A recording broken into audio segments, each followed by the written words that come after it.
We've grown up in the church and have always been somewhat involved in outreach. But how can we get involved in missions overseas?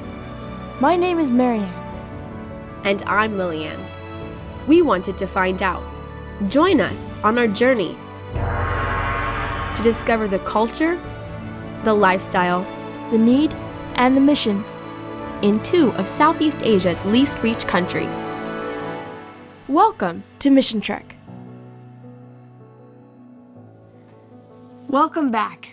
In the last episode, we toured Butterfly Paradise, and then we got to sit down with Tim Maddox in our studio. This time, we meet a dead person, and later a girl who wears a hijab. While we were at Walk for Yesu, Uncle Tim took us to visit a global mission pioneer. Global mission pioneers plant churches in unentered areas. They are sponsored by the church, and you can donate to them on Sabbath morning using the tithe envelope. It's a great way to spread the gospel in hard-to-reach places. Here's the story of one.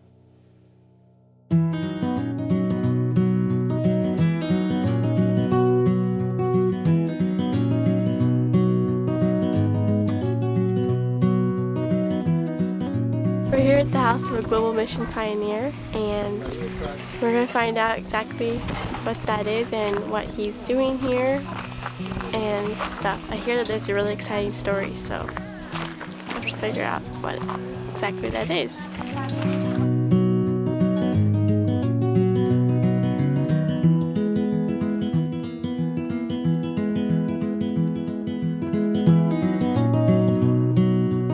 We're here at a church plant in Cambodia with Global Mission Pioneer Pastor Paul and his daughter Theo, who actually died when she was younger, as we've been told, and we're going to tell you that story, hear that story later, so you're definitely going to want to hear about it. Yeah. So how did you come to Christ? In the 1990s, there was an organization that came to our place. They helped us by providing wood for a shelter so that our family could have a small home to live in. At that time, I worked with a man who was a Christian pastor, but I didn't know he was a pastor. The reason I was working with him was to get a sack of rice to feed my family. On Sabbath, he told me, "Today we will rest and we will not work. So will you come to church with me?" He asked again, and then I said, "Where is the church, and what is God?" And the man said, "It's Jesus, the God we worship." So I went with him on Sabbath because I was wondering what they were doing in the worship program. His name was Pastor Boon Lin. The first time I went there, I sat down and saw the singing and the many people there. I didn't really know who God was, and I didn't believe in the God that I worshiped that day. I only knew that I needed to go back the next Sabbath. So I kept going to church for about 3 months. Then a war broke out between the Khmer Rouge rebel forces and government soldiers. A group of rebels came and attacked my village. One of the head villagers died that night. At that time, I didn't know how to pray, but my wife and I sat down and we started to pray, even though we didn't know how. Because I was so afraid, I asked God to please save me from the soldiers that were attacking our place. I was next to the front door, and my wife was inside the room. My daughter was still a baby at that time. My wife was also praying. She didn't know how to pray either, but she kept on talking to God, not knowing if she was using the right words or not. Soon the soldiers came to my house and asked me to come out. They said, "Is there anyone in there?" My wife and I didn't say anything. I was thinking that if I answered them, they would come inside and take the bike that I was borrowing from my neighbor. My clothes were also near the door, and so I was afraid that the soldiers would take my clothes and I wouldn't have any clothes. I prayed continuously that if God and Jesus were real, the soldiers wouldn't come inside my house. 2 of the soldiers tried to push through the door to get inside. Usually, one person can easily push the door open. But these 2 strong men could not push it open, even though I was not holding it. Then they flashed a light around my house. If they saw anyone in the house, they would shoot. I was wondering why they didn't see the shoes in front of the house. If they saw them, they would know that we were inside. Our neighbors were so worried and wondering why I didn't let them in. There were about 30 soldiers in the group that had guns. Again the soldiers asked, "Where are the people that live in this house?" I was about to speak, but it was like there was something that kept my mouth shut. So I went to my wife and told her, "Don't say anything, just keep praying." Then one of the soldiers said, "If there is no one in this house, just put a big bomb under it and blow it up." But in the end, they didn't do it, and they just walked away. The rebels took all the valuables and animals from my neighbors. The next morning, all the neighbors came to my house and asked, "Why didn't you open the door? They could have destroyed your house."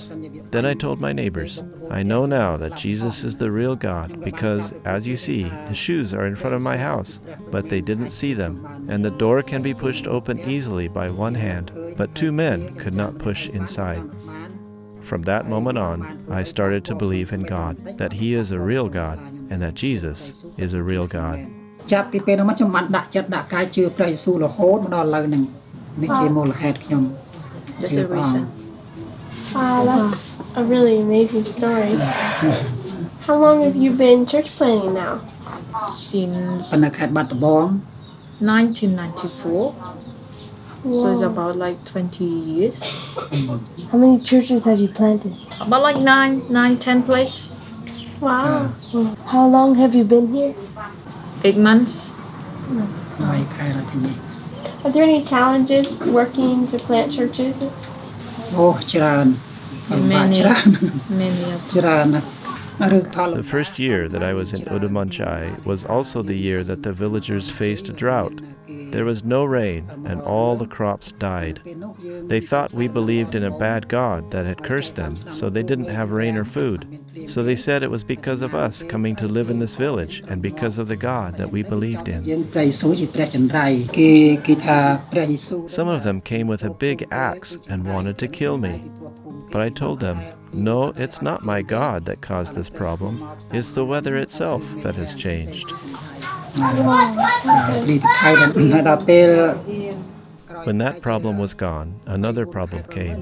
The soldiers came to my house, and they shot my dog and my chickens and took them all away. ពីមុខផ្ទះខ្ញុំយកទៅស៊ី So because they hate us, because we believe in Jesus, so they do anything, just anything that they can harm us. Sometimes they just shoot over our roof.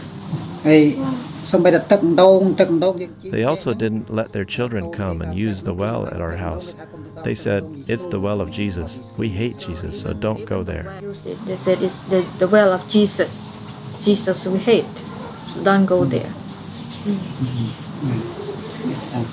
Wow. There's some each other. There are many of them. Yeah. Sounds like it. ហើយឧបសគ្គខ្លះទៀតហ្នឹងយើងមាន One night, there was a group of soldiers drinking together, and they were planning to come to my house and kill me. They had maybe 7 guns. Fortunately, there was one man who disagreed with them. He stood up and said, "Why are we going to harm him? He didn't do anything to us. He didn't harm us, so why are we doing this?"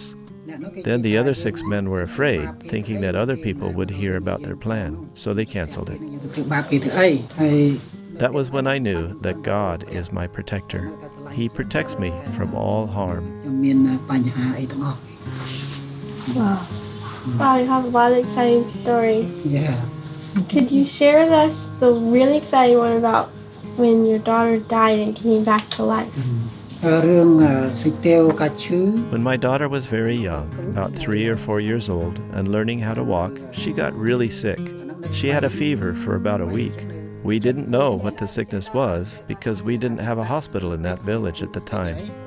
Then one day, she got even worse. Years before, when I was in the army, I learned that if a person is unconscious for 5 to 10 minutes, it means that the person is dead. អត់ដង្ហើមពី5ទៅ10នាទីគេសន្មតថាស្លាប់ហើយដល់ពេល That day, while I was holding her, because she was so sick, she had a really high fever. Then her eyes closed. នេះអស់ហើយប្រហែល 1 hour later, she stopped breathing. គាត់ក៏បាន She was unconscious and did not breathe for half an hour. តាមអារម្មណ៍នេះខ្ញុំគិតថា I knew that my daughter was dead because no one can be unconscious and not breathe for half an hour. ចិត្តកន្លះម៉ោងយ៉ាងដូចនេះទេហើយនៅ My wife started crying a lot and screaming very loudly because she knew that her daughter had died. She was crying out to Jesus. គាត់យំឲ្យគាត់ស្រែកជាខ្លាំងនៅក្នុងផ្ទះហ្នឹង My older son ran back and forth, screaming and crying. Run back and forth, screaming and crying. We only prayed to God because we didn't know who could help us. Then, because my wife was screaming so loudly, the neighbors came. They came and watched. They saw that my daughter had already died. She was lying on the floor, not breathing. Then I prayed to God and said, "If you want these people around me to know that you are a real God, please do a miracle."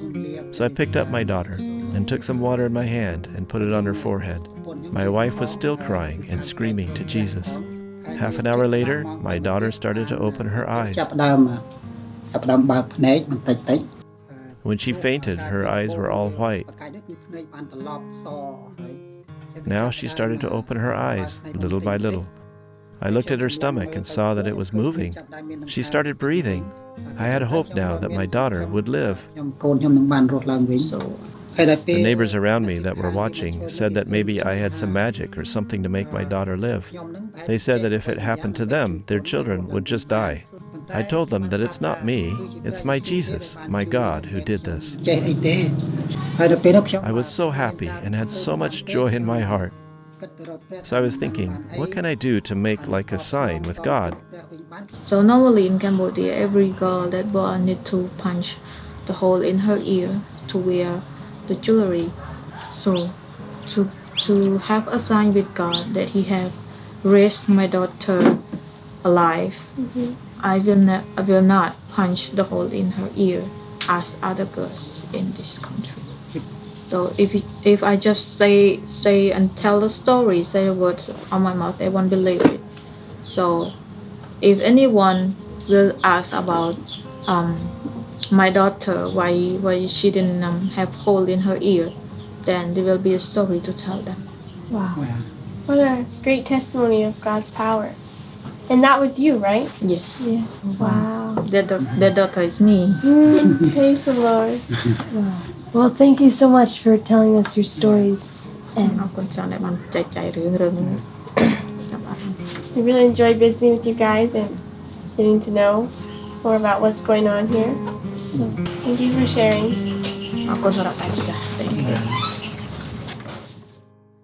It was so amazing to get to sit in the presence of someone who was actually raised from the dead. Yeah. It was such a great display of God's power. Yeah, her parents had so much faith, and we can exercise faith like that too, by not being afraid to answer when God calls us.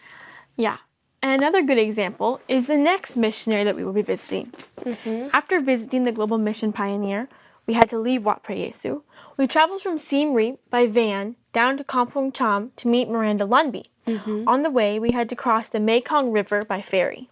It was really hot and dusty. But all of Cambodia is. And you get used to it after a while. It's interesting that the majority of the world's population lives where it's so hot. But I guess that's where we need to go to reach them. Yeah. So Miranda Lundby was a student missionary with AFM when we visited her. She was 20 years old and already working on her master's in teaching. Her chosen life work is to set up schools in small, poor villages as a way to share Jesus with the people living there. She introduced us to her Cambodian family.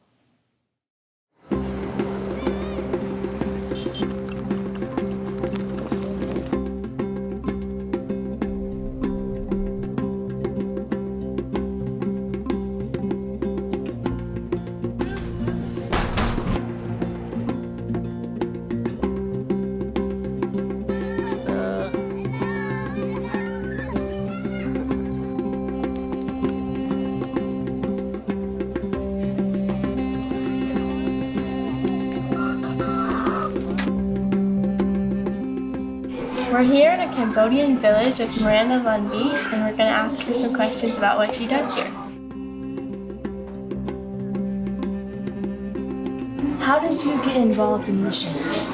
The first time I actually did anything involved in missions was going to Honduras and doing a Share Hymn series with my sister.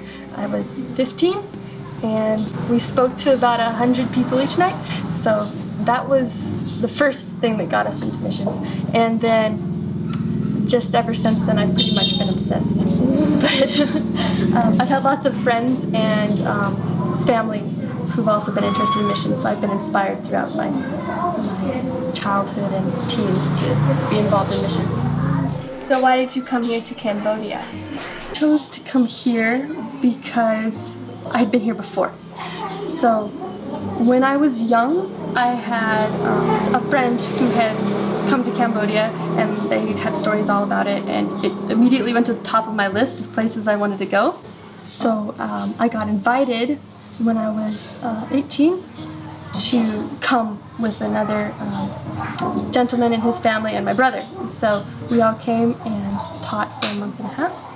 And then when I left, I knew that's where I wanted to come back and work, and I felt like God had really led and shown me just how much I could give in this area.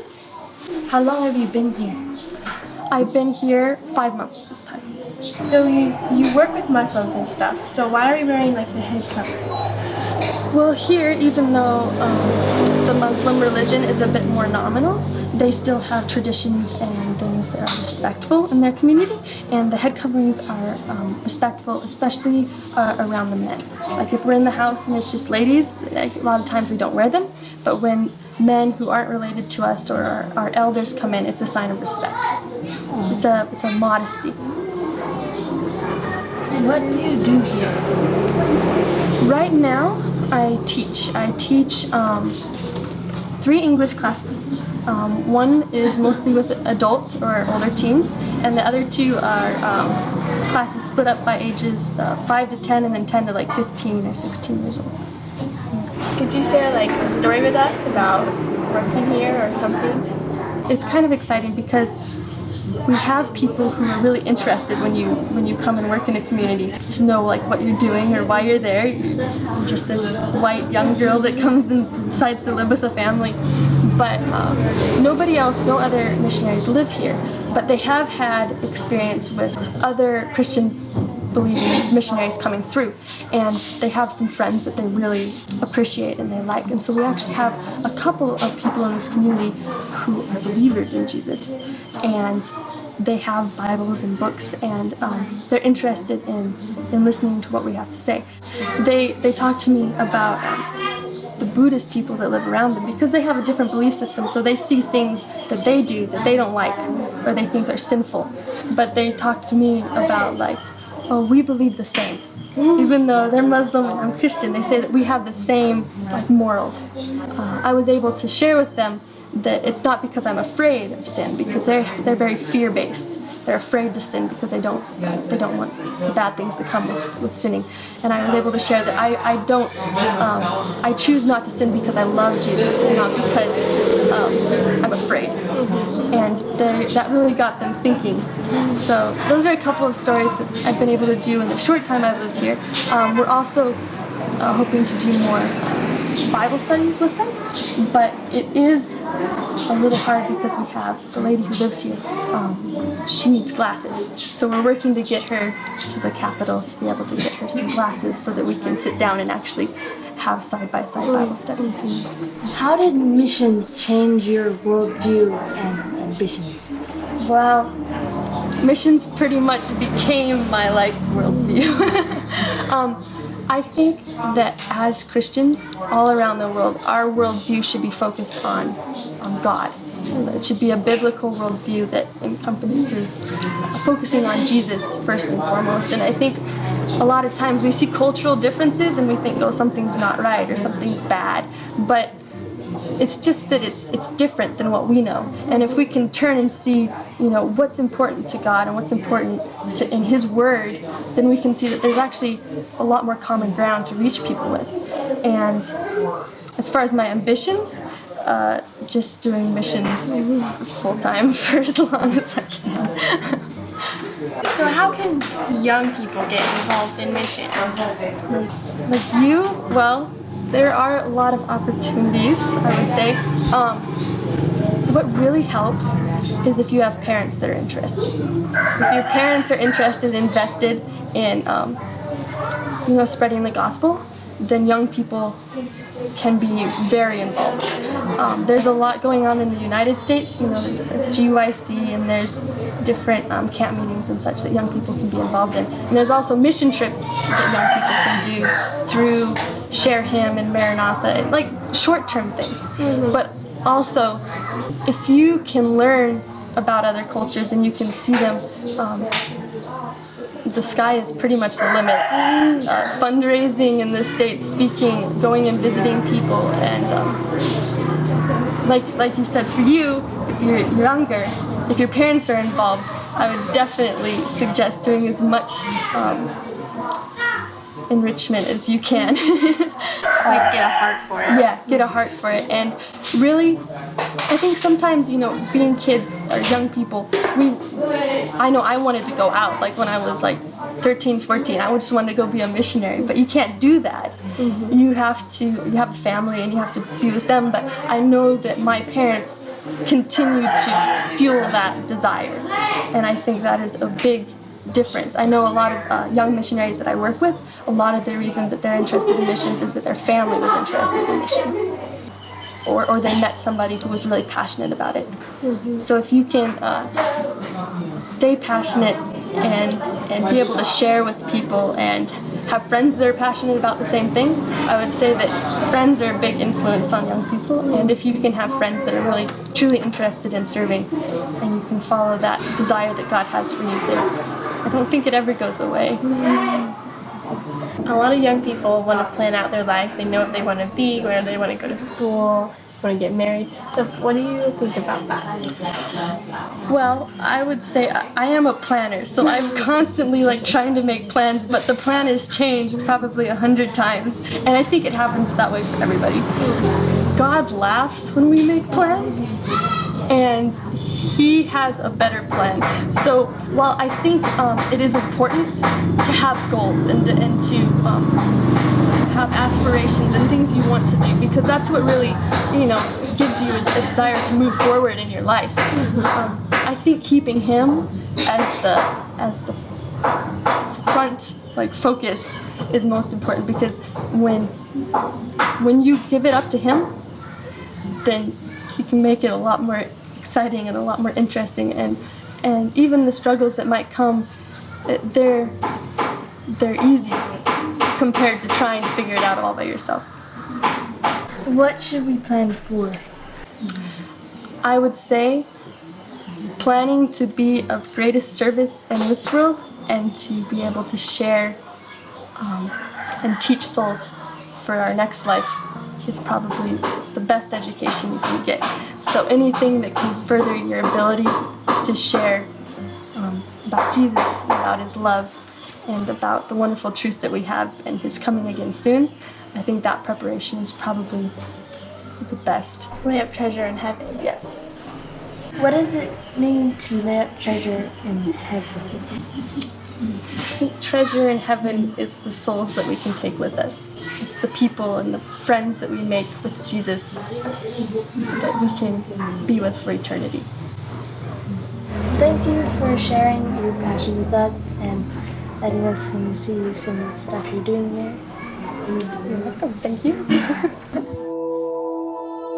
could you show us where you stay?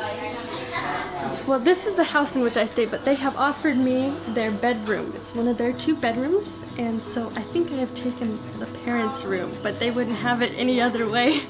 So they sleep out in the open, but they have given me this room to use, and it has my teaching supplies in it and also where I sleep. Wow, very nice. Thank you. So the house actually, I think is really nice. It's nicer, it's fancier, even though it's all by hand still, I think it looks nicer. Dishes are very hot. They've been sitting in the sun and they're burning my feet right now. So.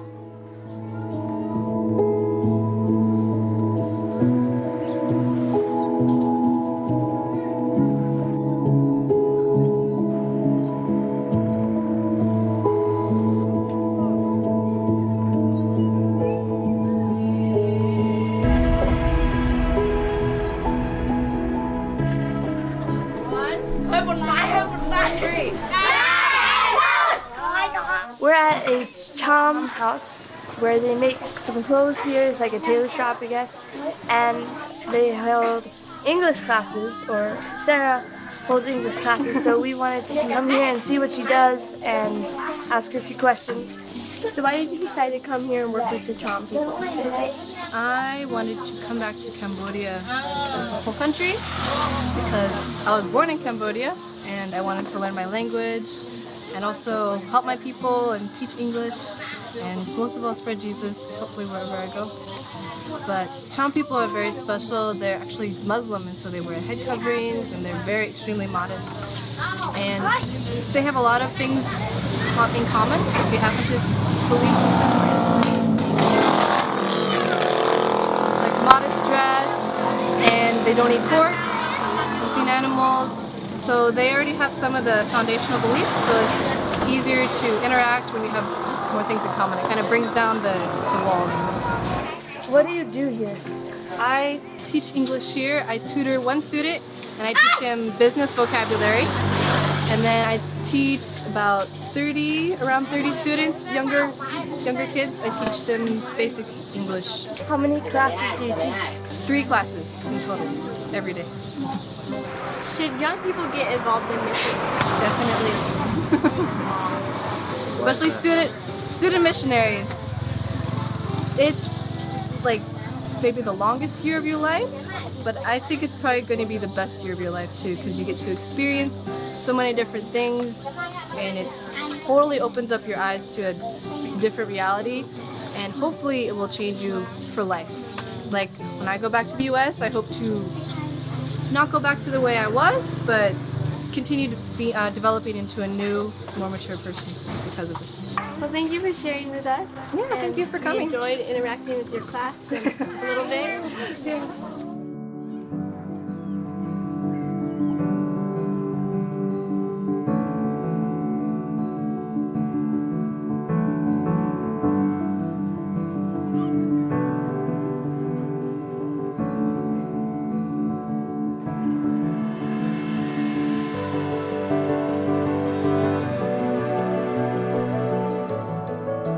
That was so cool to see how she just lives with the people and becomes their friend. I was so inspired by her enthusiasm. Yeah, it's evident that she really lets Christ be the main focus of her life. Yeah. It's easy for us to become too enthusiastic and rush into things that we think are what God wants us to do. It's important that we surrender to Him and wait on Him while keeping heaven as our goal. And waiting doesn't mean not doing anything either. God can't direct your steps unless your feet are moving. He will guide and lead us as we keep our eyes fixed on Him. See you next time on Mission Trek. And remember to pray for the unreached.